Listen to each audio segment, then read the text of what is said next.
For 20 years, he sat in the most prestigious school in the ancient world, learning from the most respected mind alive.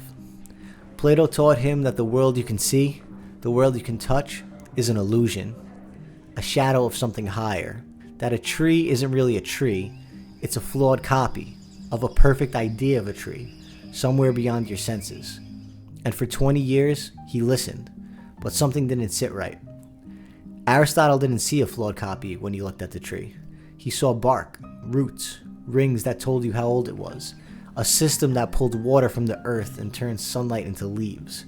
He saw truth, not hiding above reality, but buried inside it. And eventually he said what no student wants to say to the teacher who shaped them: "I think you're wrong about the one thing that matters most." But he didn't just disagree, he proved it.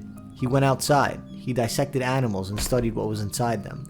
He cataloged over 500 species, things no one had bothered to name or classify before. He didn't just study life, he invented the framework for studying it.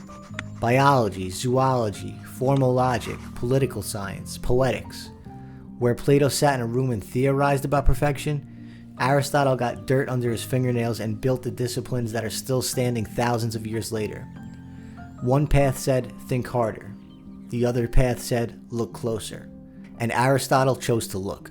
Every scientist who ever formed a hypothesis and tested it, every doctor who ever studied the body to understand disease, every engineer who ever observed how materials behave under stress, they're all walking a path that started with one man, who respected his teacher enough to learn everything he had to offer, and then had the nerve to say, "That's not how I see it."